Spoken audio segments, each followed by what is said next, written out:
Welcome to Geeks of the North, a hobby and gaming podcast of adult provenance. We're here to paint some miniatures and talk about the hobby, so why don't you sit back, relax, grab a paintbrush, and enjoy the show.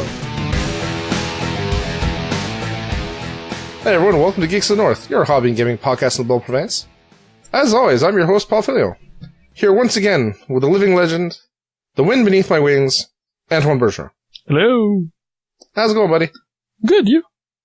It is going okay. We are on a holiday Monday here. Yep. Labor Day weekend.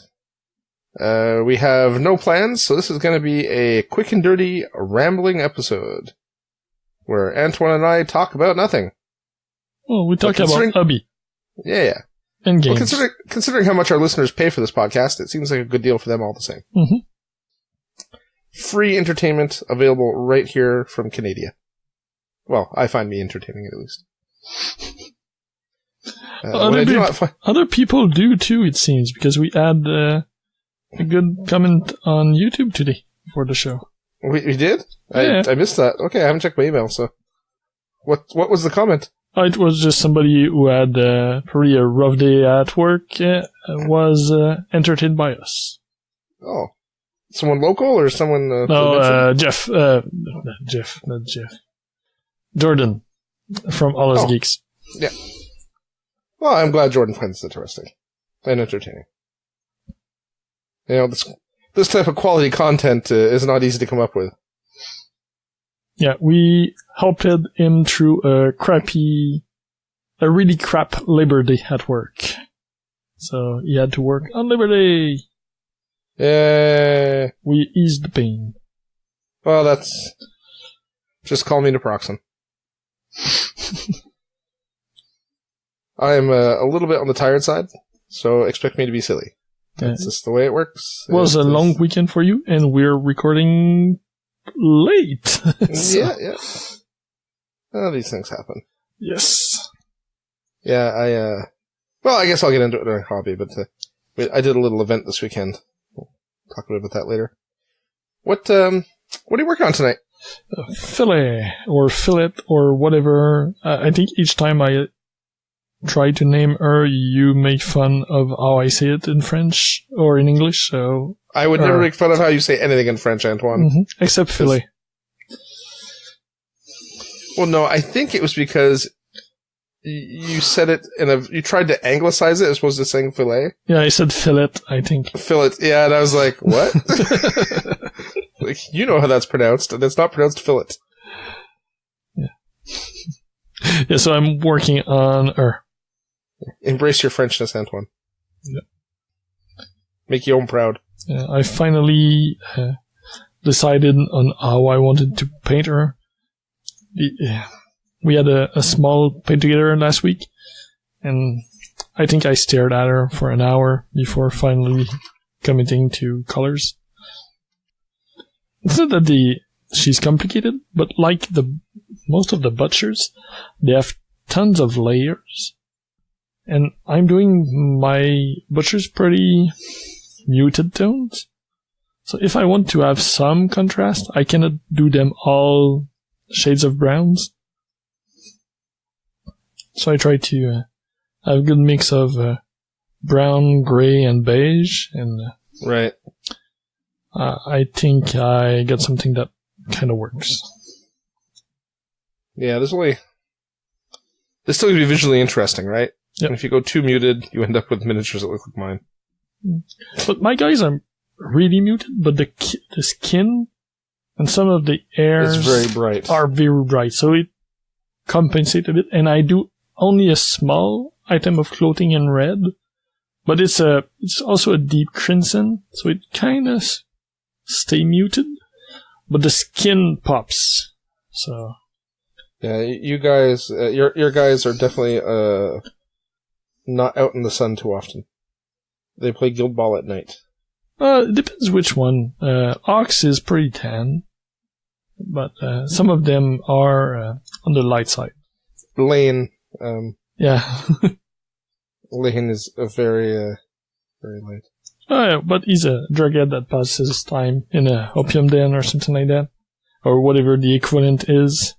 Or that's what he used to do before joining the Butchers. That's true, that was in the fluff, right? Yeah. Didn't he OD Yep. in the fluff, and people were thinking he was going to be dead before he actually launched? It could have happened. Because that was that's very Steam-forged. Killing characters before they actually come out. Mm-hmm. I mean, they killed Thresher before he launched as a miniature, so... Yeah. And didn't Snakeskin die in the first... First season fluff? Yeah? Yeah, I think so. So... They have a track record, let's say. Yep. Yep, so I'm working on her. What about you? I am currently working on Hellsmith. I had to think of his name for a second. Hellsmith for City of Heroes. For Pulp City. Big, giant supervillain with a hammer that you'd think would be a smithy hammer, but it's not. It's more like a sledgehammer. And, he is a pretty cool model. I quite like him. He's a really nice model. Yeah. I tell you, this range of miniatures has been a pleasant surprise for the most part. Yeah, you were pretty much down on them when the first time we talked about it, but I think they've grown on you. Yeah, well, I think the thing is that I think like most small companies, they're a victim of the fact that they don't have a particularly good painter for a lot of their stuff. Some of the stuff on their website is exceptionally painted. Yeah, but it's not all of the minis are No, like that. exactly. This particular miniature I always thought looked good. But like, you go on their site, and there's just a lot of figures that, leave something to be desired. Mm-hmm. And I've been pleasantly surprised by how I've painted up a lot of these things that I thought were going to be terrible looking models, and then once I painted them, actually came out okay. So they're better detailed than I thought. So it's always nice to be pleasantly surprised. Indeed. So yeah, that is what I'm working on. Have you been able to do some more painting in the last week? Well, it's been kind of quiet hobby time. My daughter started school last week a little bit, and so trying to get her onto a schedule that's compatible with school is proving challenging. More for me than for her. I'm lucky enough that my work schedule used to allow me to go in late pretty much every day, and so I could sleep in a bit. My daughter is not a good sleeper, so consequently we would both get up late, and I'd just go into work late and make up hours or do whatever I could to compensate for that. But now with school, we no longer have that flexibility of we'll just get up later, because she cannot be late for school. Yeah. So that means that I am now getting up at 6 o'clock in the morning, where I used to get up at, 7:30, 8 o'clock. Probably closer to 8. That is rough. So, well, it's not particularly rough. I mean, a lot of people, you guys, for example, with you get up at like 5:30 or something, if I recall correctly. Yeah, between that and 6. Yeah. So, you have far rougher. But your kids tend to sleep, I think. Yes, my kids are easy sleeper. So what kills me is not the getting up at 6. It's the getting up at 12:30, then 2, then 4, then 6. Yeah. So I feel like I have not slept at all.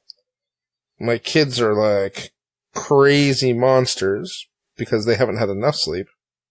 And there's not really a whole heck of a lot I can do at this point. Like, they just gotta get up. Anyway, so that's proving challenging. I have not figured a way to deal with it properly yet. And in fact, my position at work has changed a bit, so I'm doing more there as well. And I've been exhausted. So all to say, I haven't got a lot of hobby done. Last week I managed to start this Hellsmith model. And also, I started working on Sister Bedlam, who's another villain for Pulp City. And also, I managed to get the Arena Rex arena from you that I'd 3D printed. and I put a little bit of color on that just to make it not plain, multicolored 3D printed plastic. Yeah. So bright green and bright yellow. And that weird teal color I had, just so I could, do a little bit of arena rexing. I can't say I did anything great with it. It's, base coated and then a little bit of airbrushing strategically placed to try to give it, some, for lack of a better word, some tone. But that's really it. It's a pretty big piece, so whatever you've been able to do is already a it's a 3-foot arena, so yeah, it's a fairly good size. Yeah. And I've had that in my hands for a year and a half, and I had base coated 2 parts, so you've been able to do all that in 1 week. That's a lot better than I was able to do. Well, yeah, but let's face it was never a priority. Nope. We played a little bit of Arena Rex in prep for me to go to Captain Con and play Arena Rex there. Mm-hmm. And we had the mat, really so... Yeah, exactly, we had the mat, so... It was never a rush to have more than one zone of play. But now that we have other buddies who want to play, yep, it makes more sense now. Yep, and they seem to enjoy the game quite a bit. It's a fun game. It's simple, it's fun. I don't think it has the depth that other miniature games do, but that's okay. Not everything has to be a crazy strategy game. No. It's okay to have a nice simple beer and pretzels game with some nice looking miniatures that you can drink and have fun with. Yep. Yeah. I don't think that's a negative. No, me neither. I totally agree. Arena Rex is strategic, don't get me wrong. Like, there's certainly a level of strategy there. But overall, the models are simpler than, say, something like Guild Ball. It's not something like Guild Ball or War Machine where you're gonna get those because you don't know the abilities of another model and have to learn them by heart.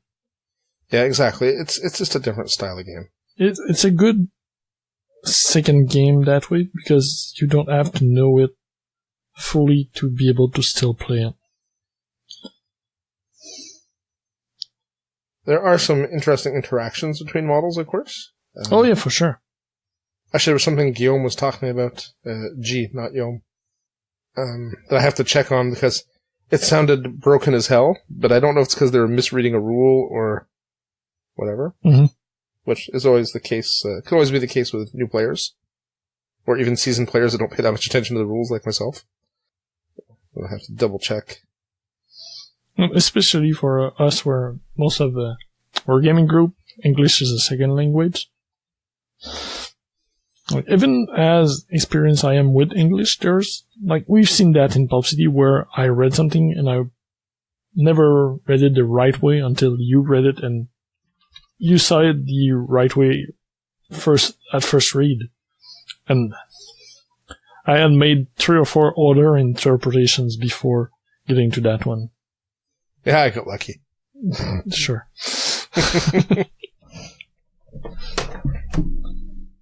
Yeah, that works. So, what have you been doing hobby-wise this past week? I did more casting, and that is done. So, the bases for Attack X, the Guild Ball tournament at Attack X are all done. Not the bases, but the goals. And that will let me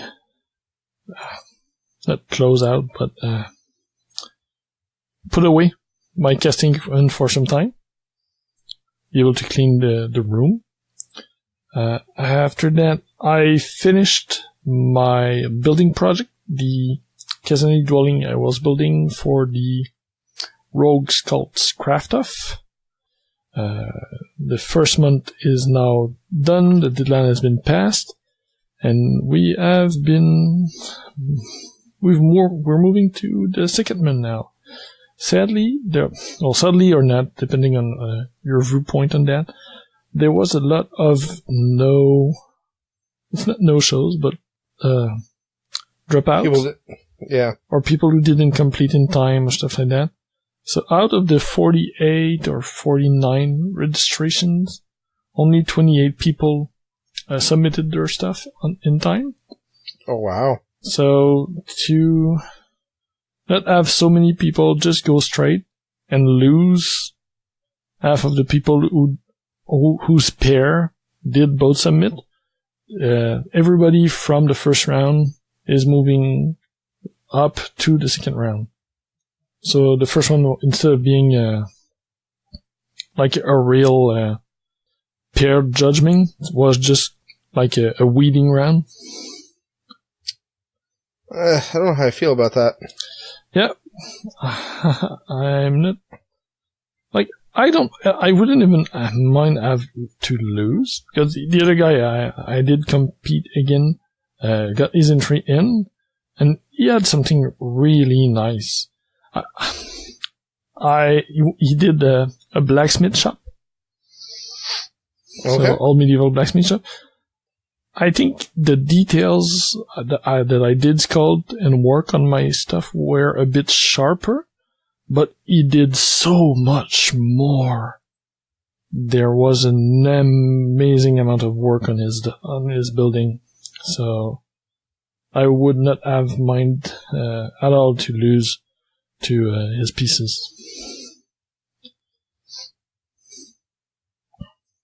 So. Yeah. But yeah, to just kind of say everyone passes to the next round,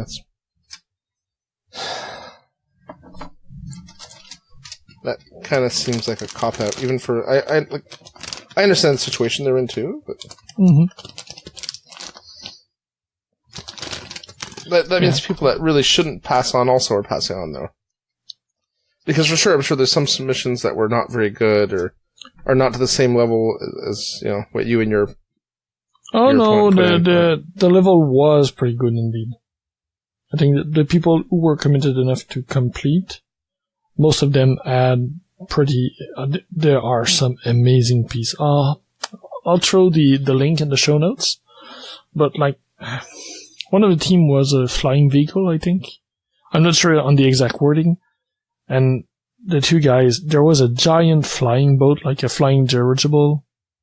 And the other one was kind of a letter carrier, but it was kind of a wood slate, but driven by a giant, not driven, but... Yeah, I understand what you're saying. Pulled by. No, carried by a giant lizard with mechanical wings. Well, that's certainly original. Yeah, and it's a ton of work. A guy did a whole dungeon and trace, something like 2 foot by 2 foot. There is a lot of amazing work in there. So I really encourage people to go look at the entries. There is a gallery on the websites. You can search for Rogue Sculpts Craft Stuff, or we'll have the link in the show notes anyway. So. Well, now you've made me curious. Yeah. Like my piece, I like my piece, but my piece is pretty simple compared to a lot of other stuff there. Yeah, I thought your piece was amazing.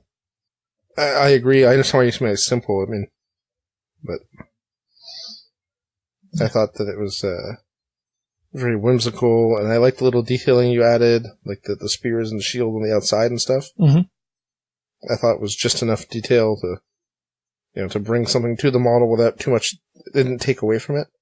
Because sometimes those little, like, when you start detailing stuff, you can detail it to the point where it detracts from the model.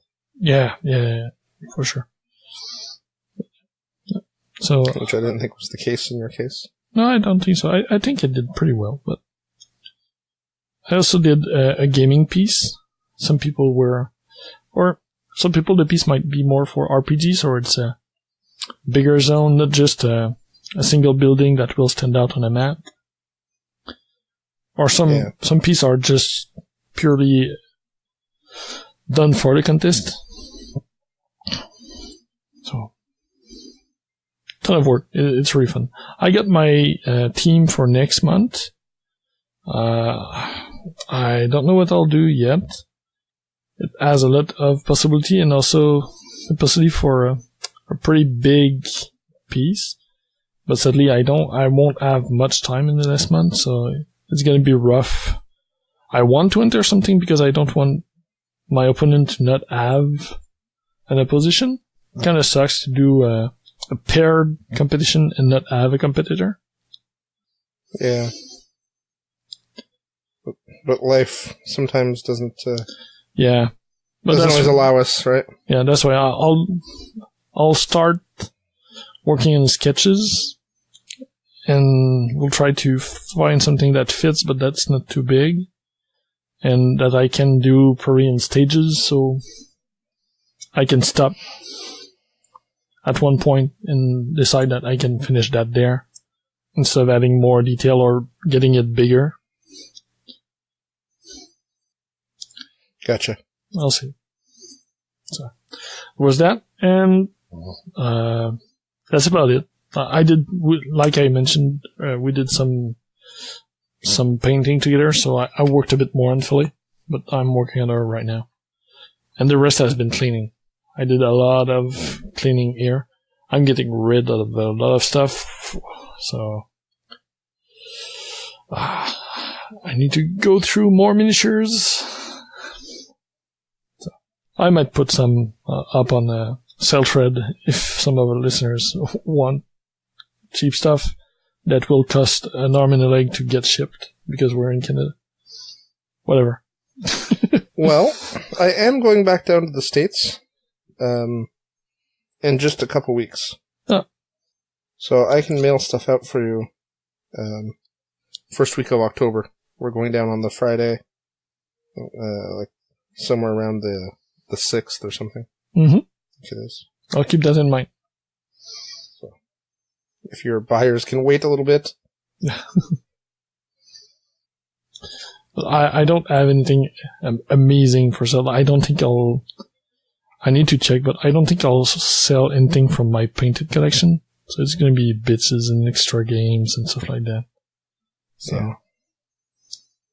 And just think, when I go down, I'm going to add more miniatures to your collection, Antoine. Is it only bases? Didn't you buy some miniatures? I don't remember. Oh, but didn't you buy some Forgotten? One of the small expansions for Super Dungeon. Exactly. Yeah. Yeah, I bought the second edition, or whatever the Forgotten King. Yeah, I bought Forgotten Kings. It was so cheap. Yeah. And I didn't have it. I don't even know if it's any good. I remember it was Super Mario themed. That's all I remember about it. No. Isn't it? No, Super Mario was the first extension. Oh, that was Cavern of Roxors. Yeah. Forgotten King as the plants and the transform guards. So they have the platypus guards, the rabbit executioner. There's the frog cavalry on chicken. Okay, now I don't remember what I bought, so I'm going to go look. Maybe I bought Caverns of Roxor. Who knows? Mm-hmm. All I know is it was on sale at Miniature Market. Both were, so... Yeah, well, that's just it. Could have been one or the other. Or both. Or both. I don't remember what I spent. Yeah, that sale was amazing, so... It could have been both. I spent more than I intended, I know that. Yeah, me too. I bought a lot of bases. Yeah, that's what I bought most of too. Yeah. And wow, since I signed up for their newsletter or whatever, it is spam city for Miniature Market. Oh yes, for sure. I unsubscribe from anything there. There's just too much. And even the thank you for the recent purchase, where I would assume my invoice would be there. No, it's just more advertising. Yeah. So, on the gaming side, what have you done in the past weeks? Wait, hold on, I got my invoice open. Oh, okay, you got it? Yeah, I bought Caverns of Roxor 2nd edition. Oh, okay, so it's Cavern of Roxor, but with the cards and rules that goes with Forgotten King. So you will have the arcade cards and stuff like that. Okay. Arcade cards are the mode where there is no console and you're playing all against the board. It's a cooperative variant. The arcade mode. Wasn't that what regular Super Dungeon is? No, the regular version has a console, so you're one bad guy against the other players. What you mean now. The other one is purely cooperative, where the movements and the values of all the bad guys are fixed numbers, and you have patterns to respect and stuff like that. Okay, I see. And I see, I think you bought Emerald Valley Warband expansion and the Stilttown Zombies expansion. Yep, that makes sense. Okay. And then there was 45 million bases. Yeah. I have to look to see what you bought and what I bought, because I bought a lot of what you bought, and then I bought more. So I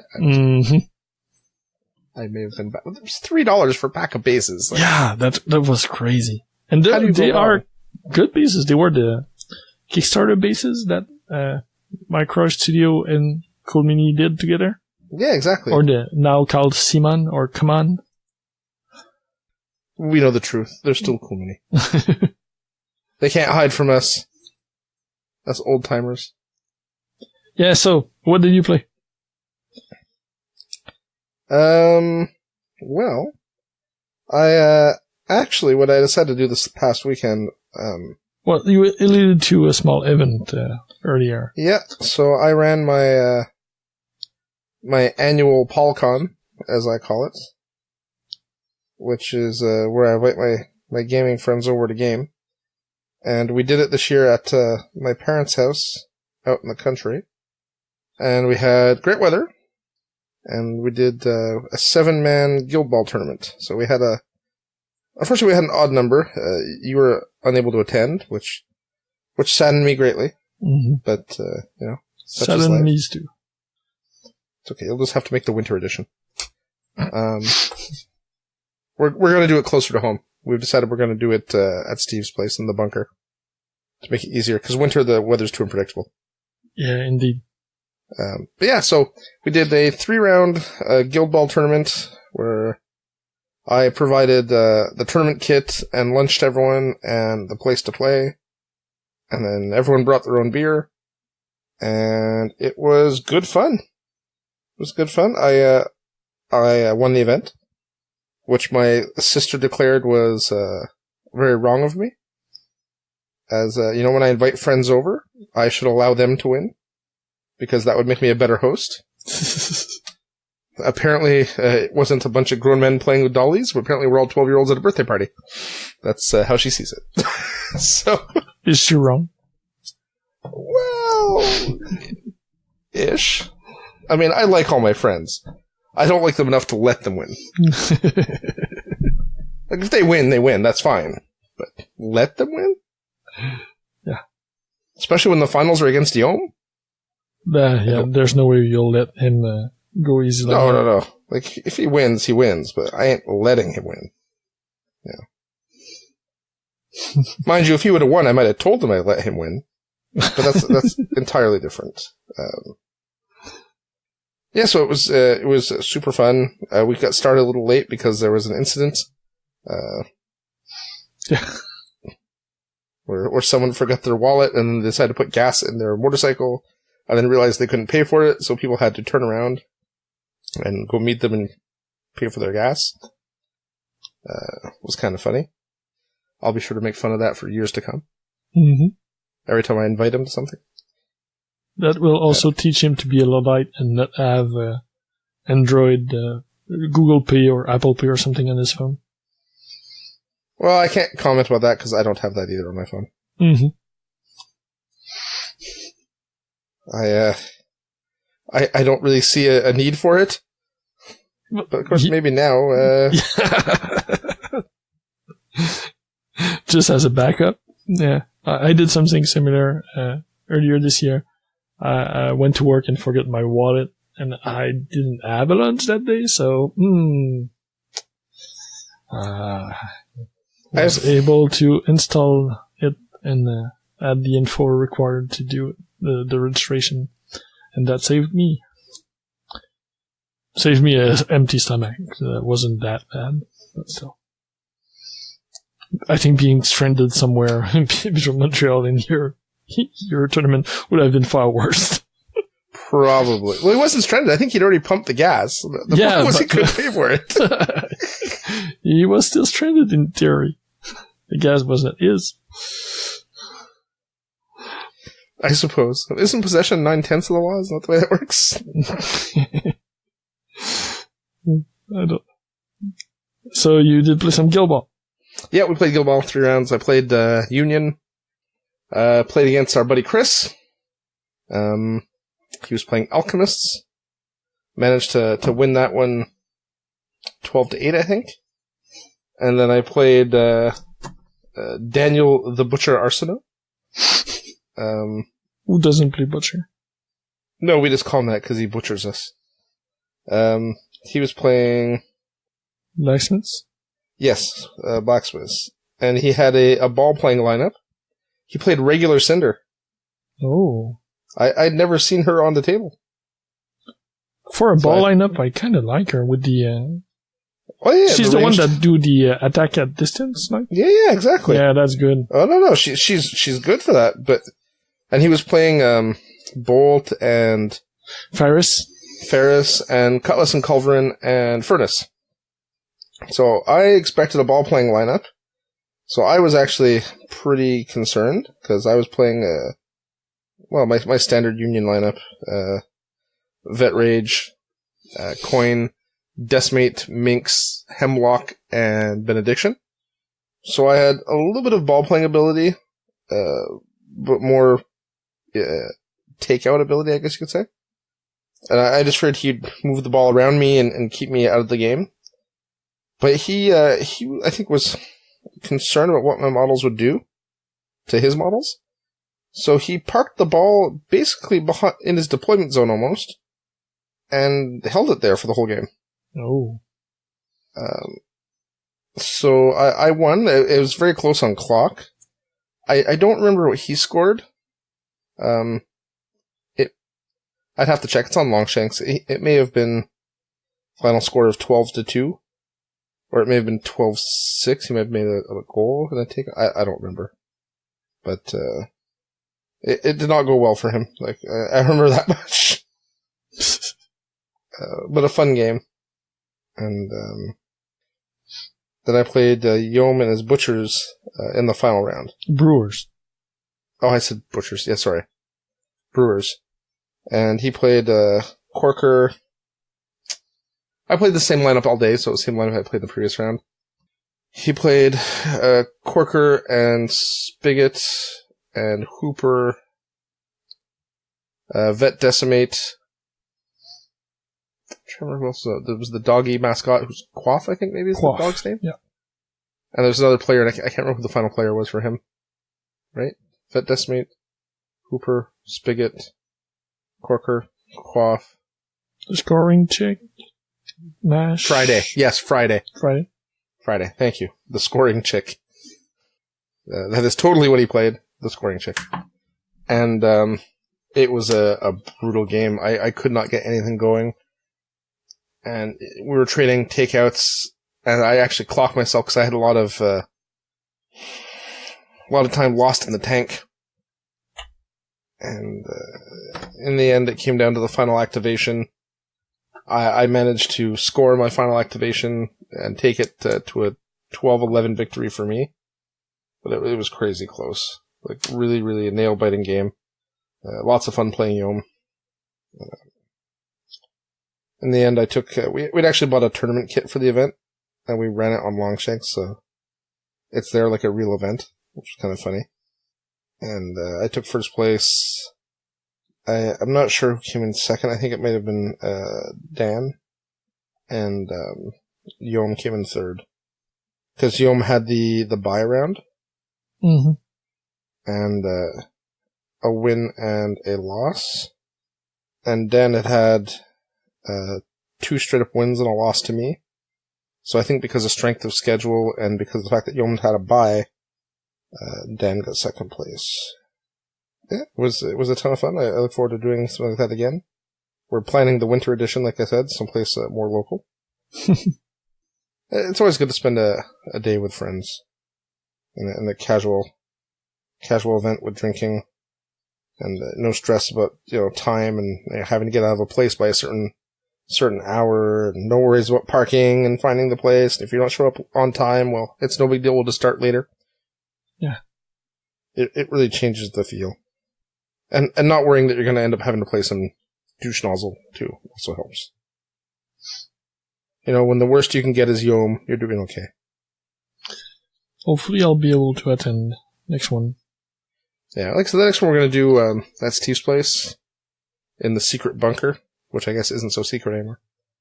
And, No, it's never really secret. Well, I wouldn't say it was never secret. I mean, a lot of people don't know it exists. Sure. Or rather, they don't know where it is. Mostly because they don't know where Steve lives. So. Mm-hmm. Yeah, so we'll probably do it there. I was going to do it at my mom's, but then Steve suggested we do it there just for ease of traveling in the winter. And I think we can do an 8-man event there comfortably. I think so. Because the spare room off the side that we never use. Mm-hmm. I think getting 2 tables in there is easy enough. So we do 2 tables in the main room, 2 tables in that room. And be 8. That is my goal. That's a good goal. I try. Yeah, I highly recommend people try to run these little events for themselves. It's quite a fun way to play games. If you're only quasi-competitive in nature, like I am. It lets your more competitive friends be kind of competitive, because it's like a competitive event, quote unquote. But it lets you be pretty casual at the same time. So it's a good middle ground for everyone. Just my 2 cents. I agree with your 2 cents. Well, I'm glad you agree. Yep. What about you? Did you play any games this week? No miniature games. I was out over the weekend in the woods with some friends. We did play a session of RPG with the kids. So I ran a game of Simplified Dungeon World. Went well. We started late, so I had to kind of rush the end to finish the story and get the kids in bed, but it was fun. It was my first time trying to run that kind of system, but it ran well. We also played some King of Tokyo, which is beginning to be a regular. I'm just going to back you up for 1 second. Yep. Sorry. How many kids were you running this for? And what ages? What's the spread? We were 3 adults, and there were 4 kids, and 2 of those were kind of assistants instead of players. So we had 2 kids playing characters and 2 adult playing characters. And the 2 smaller kids were helping with throwing dice and making the color decision and the character illustrations and stuff like that. Cool. Okay. Yeah, I was running a party of kids in town, so I had plant-based R2-D2, a mermaid, an elf ranger with a wolf pup, a siren, and a magical girl with a pet unicorn. So the plant-based R2-D2, was that Theodore? Yes, it was. I don't know why I knew that would be your son, but I just knew it would be your son. Well, he was the only other guy, male, there present, so... Wow, who says R2-D2 had to be a male? No, but the other characters were less male. Well, I guess, yeah, that's true. Mermaids, and I didn't even think of that. The ranger could have been anywhere, but the mermaid and the siren, the magical girl, and the siren. Yeah, I didn't. That didn't even click. Because the first one you mentioned was the plant. Yeah. And I just knew right away as soon as you said it, like, that's got to be Theodore. Yeah, it was fun. Yeah. I tried to run it kind of loose, like Dungeon World is supposed to be, where you ask players for input in the setting. So there were some funny things, like at the end they were facing a giant ketchup chips golem. Okay. Yeah. So kind of stuff like that. All right. I don't know much about Dungeon World. I know it's a free RPG system that's well regarded. Yeah. It's a whole line of systems. The Powered by the Apocalypse line. And they have a ton of different settings and adaptations. They call them the Dungeon World Axe or Powered by the Apocalypse Axe. Well, yeah. It was fun. Sounds like you had a good time. Yeah, that's the system I wanted to run when we I know. We're supposed to do the in the car ride to Chicago RPG session. Yeah, exactly. I'm still holding out for that some year. Yeah. I'm going to get you to run it. We're going to go to Adepticon, you and I. Somehow, some way. Oh, it doesn't have to be that long. We could do it while doing to Captain Con for sure. If the weather permits you to be not so concentrated on the road. Oh, keeping us alive? Yeah. We'll see. Or we can do it live in person too. An evening with the guys. Yeah, I'm totally up for that. Yeah. And the last thing we did is here in my family we have a pretty strict regimen on any video games and screen time. But my son has been a bit crazy about Plants vs. Zombies, the app game. But as he cannot play that much, he's been doing a ton of drawings of the game now. So he has, I think, 15 or 20 of the plants that he drawn and cut out. He did some zombies. He was working on a game of his own, just in his mind. But yesterday, we started to put down his game on paper, and we did playtesting. So we did 2 runs of playtesting. After the first game, even he was beating me so bad that for 9 years old to say, yeah, that's kind of not fun, meant that it was really terrible for the other player. So we made a first pass of adjustment, tried the game again, and it was better, but there's more work to be done. But it's fun making his mind work around and see the possibilities and what could be changed. Do we make the zombies better? Do we make the plants less effective? Working on points and abilities and dice rolls and stuff like that. And that must translate pretty well, because it's basically a game on a grid, right? Yeah. The only part that works less well is, as a zombie player, it's kind of it's a line defense game.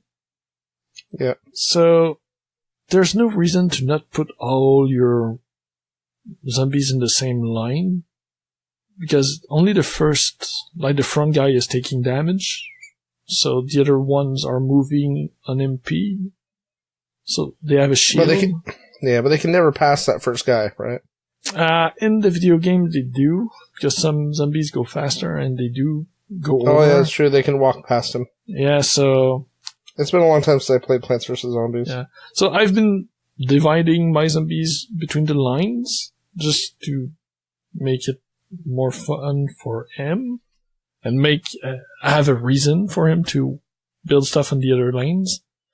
But that's something we have to work out.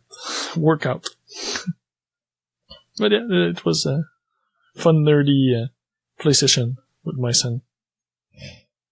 That's pretty awesome. I look forward to stuff like that. My daughter's only 5, so she's not there. She has interest, though. I set up the Arena Rex board for her. Mm-hmm. Yeah, I saw the pictures. And she was fascinated by it. She really liked the fact there was all these warrior women in my...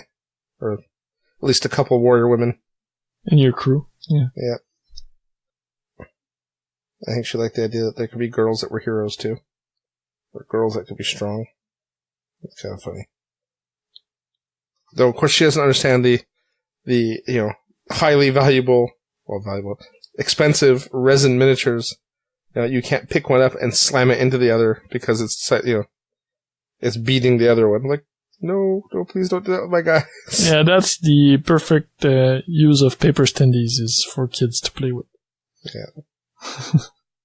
Well, the thing was, it started out I was playing with it. I set it up because I wanted to see what how it looked. The visual was, right? Once painted. Yeah. Well, because you loaned me some painted terrain, and I had the mat underneath it, and the arena on top, so it kind of made a complete look. At first, she thought it was a skating rink because the sand is white in the arena. Yeah. So she was pretending the models were skating around on ice, which made me laugh. And then I explained to her that it was actually sand. And that seemed to confuse her for a bit. The sand was not sand-colored, but, she accepted it eventually. Kid logic. Gotta love kid logic. The sand is sand color. Sand is not a simple color. Well, like most kids, sand is cartoon-colored, which means yellow. Yeah, kind of yellowish. I knew what you meant. Yeah, so... Good times. Good times. Looking forward to her being old enough to actually play stuff. Because I think she'll have the mind for it. Mm-hmm. Not to say you need to be a brilliant strategist to play miniature games, but she'll have the type of mind that'll want to play miniature games, is what I mean. Alright, let's look at this show doc. Where do we go from here, Antoine? I think we're about done. There's you were one... talking about King of Tokyo, and I interrupted you to go back to the RPG. I just said that it was starting to be your go-to game? Go-to, yeah. How... That and Memoir. And what? Memoir, the Memoir game. Oh, yeah. Those two are getting out almost every week. Now, King of Tokyo, how old do you think you have to be to play King of Tokyo? Like, Juliette's not playing King of Tokyo, I presume. She is, but she likes to throw the dice and go for so she's stuff. Participating. She's participating, but we're doing most of the the power decisions. Like she's picking power based on the stuff on the cards, but she understands that she has to build up power cubes and stuff like that. She doesn't understand the intricacy of the game or like how the points were when you're in Tokyo or outside of Tokyo and how to build up points, but she likes to participate. I would say pretty 6 or 7. You could start to play. Like, Muriel is, 5? Yeah. I think you could try it out. She's still 4 or she just turned 5? I don't remember. She turned 4. Oh, I thought she was a bit older than that. Okay. No. Like, the dice mechanic is easy. So I'm pretty sure Muriel would understand that. After that, there's the tactical decision of being in Tokyo or outside and go out, or what dice to pick is not always the easy. Like, sometimes it's better to keep the boring numbers that only give you victory points but don't make you attack or get power-ups. But, the kids never go for the numbers. Because they're less concerned about winning and more concerned about rampaging monsters. Exactly. Gotcha.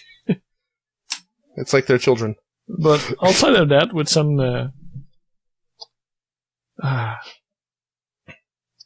don't have the right word, but watching over. Guidance. I'm pretty sure she could play. Oh. But I've been playing with Theodore. Theodore is 9, and I get the game in French so he could read the ability cards. And he has no problem playing by himself. Like, some of the powers are a bit complicated, so you skip those, or you need help understanding what they do. But outside of that, he can play the game on his own. Oh. Okay. I'm pretty sure you would have been able to do so going back a year or two. So. Okay, well that's good to know. So I'll have to try her. Yeah, I have misplaced something. Oh well, story of my life. If you misplace something and that's the worst thing that happened to you in the recording, it's a pretty light recording. Yeah, I haven't impaled myself or glued myself to anything. Or dropped anything, or... That's true, I haven't dropped anything this cast either. Yeah. We're not done yet, there's still time. Yeah. Speaking of time, we're about done, I think, so I'll go to the news. Sounds good. Yeah, it's going to be a simple one. I only have one item this week because it was a holiday weekend and I was not here, so I didn't have time to do much more research. So it's a Kickstarter project by World of Twilight. It's the Anyaral Zhontain's Juice Bar. So this is a couple miniatures. It's a small Kickstarter, only running for 2 weeks, where you have a character that's called Zhontain, and you have his juice bar, which is a giant kind of lizardy creature with a bunch of barrels on his back and a banner pole and bottles and glasses. So he's a mobile juice bar. Hold on. I gotta go check this out. It's a scenario piece, or a special scenario piece. So it's super fun. Okay, that's pretty awesome. So you can pledge to get either just Zhontain, the juice master, for £5 in metal, or you can for £22 you get Zhontain and the juice bar in resin. So this is kind of the all-included version. And that's it. That's all there is in the Kickstarter. It's funny because the models, I always forget this game does not have humanoids in it. Or it has humanoids, I guess, but not humans. No humans, yeah. So whenever I see models from, like, oh, this thing looks weird looking. And it's like, oh wait, the whole line is weird looking. What do I say?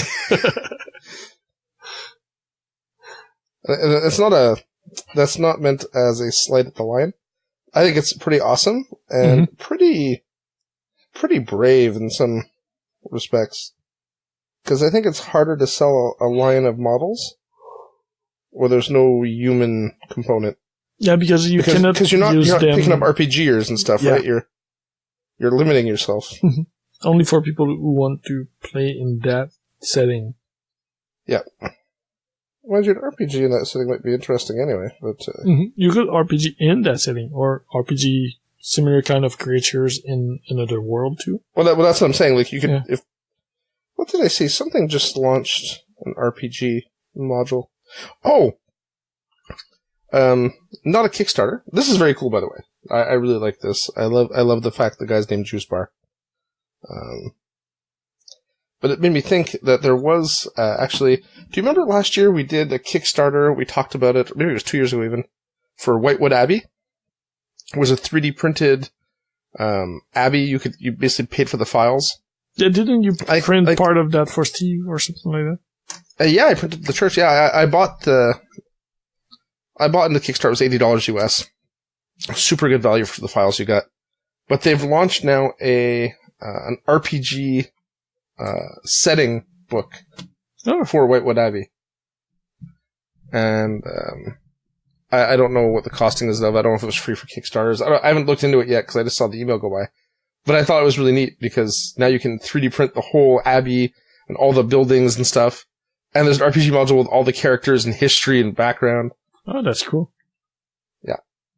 I think that's pretty awesome. So that's by Infinite Dimensions. We should go check that out as well if you're looking for cool RPG source material. I'll add it in the show notes so that we don't forget it. Oh, and something else. It's not exactly a news item, but speaking of Anyaral, the Casanii building I've been doing for the Turing contest, I did more sketches than the building I've done, but one of the contest organizers really liked the sketches and the building, how it was going on. So he asked permission and he did 3D files. So you can 3D print the 3 Casanii buildings I sketched for free. They are on Thingiverse right now. So if you like the building or you like the idea of having kind of really round shapes, which we don't see much in terrains, and have that for your fantasy world, you can print them out. It's only the basic shapes, so you'll need to add the doors and add the window zonings and banners and stuff like that, but still you have the basic work is done for you. So you have just to have texture and decoration. Yeah, I think that thing looked awesome, by the way. I know I've said it before, I'll say it again. I think your building is awesome. I'll link that in the show notes also. And that's it for me. Okay. Well, Antoine, as always, it's been a pleasure. Yeah. And I look forward to doing this again with you next week. Me too. Take it easy, man. Bye, geeks. Thanks for listening to Geeks of the North. If you want to contact us, you can email us at geeksofthenorth@gmail.com. Like us on Facebook at facebook.com/geeksofthenorth, or follow us on Twitter at Geeks of the North. You can follow me, Paul, at PRFilio, Antoine at Eltonio Berg, Steve at B_Steve, and if you really feel the need, I guess you can follow Yom. He's at Yomasta. Breaks and outro music by Ladrave. You can listen to them at ladrave.bandcamp.com. See you next time, geeks.